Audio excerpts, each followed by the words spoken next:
The laughter was loud, too loud. Not the kind that warms a room, sharp, brittle, with edges meant to cut. The screen behind the newlyweds flashed the words like a headline pulled from a cheap tabloid. Infertile, divorced, failure, high school dropout, low income, single. Glasses clinked. Someone whistled. My brother grinned at me, his arms slung lazily over his new bride's chair. "Don't laugh too much," he told the crowd. "He might cry." My mother sipped her wine without looking at me. My father chuckled. My wife's laugh was the loudest. "Just a joke, right?" she said, brushing my arm with a touch too casual. I didn't answer. My hand slid into my jacket, fingers curling around my phone. One word, sent to a single contact. Begin. The laughter didn't stop. Not yet. 6 months earlier, she had come home late. Hair, perfect. Perfume I didn't recognize. Smile, slightly too careful. "I was with Claire," she said. Claire, who doesn't exist. That was the first thread. I didn't pull it, just held it in my palm and waited. Then the phone calls. Always in the kitchen, away from me.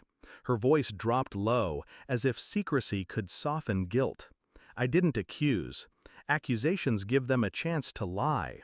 At my brother's engagement party, I saw it. Her hand brushing his eyes darting away a second too fast. They thought they were clever. That was fine.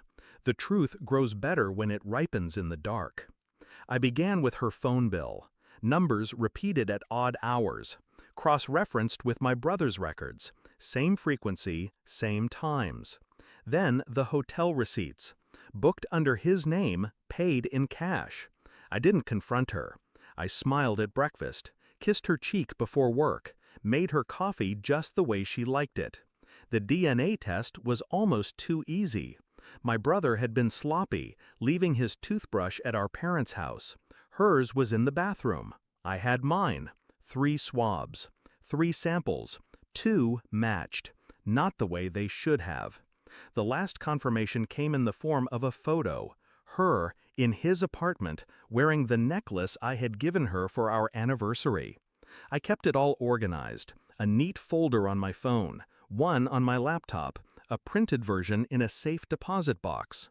The thing about betrayal is that it teaches you patience. The results arrived a week before the wedding. I didn't open the envelope right away. I poured a drink first, let the glass sweat in my hand. When I finally read it, there was no rush of emotion, just quiet. They weren't careful enough. My wife, my brother. They shared too much of the same DNA in places it didn't belong. I saw them both the night before the wedding. She hugged me. He clapped my shoulder.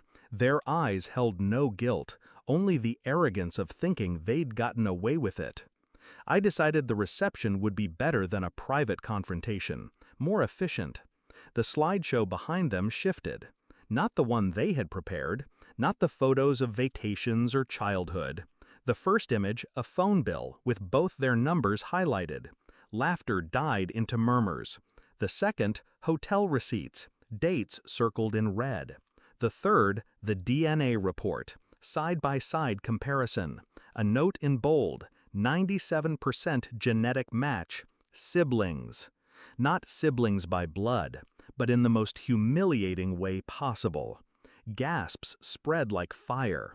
My brother's smile collapsed into something brittle. My wife's face drained of color. "No," she whispered. I didn't speak. I simply scrolled on my phone, and the screen behind them followed. A photo of her in his apartment, my necklace on her throat, his shirt on her back. Silence.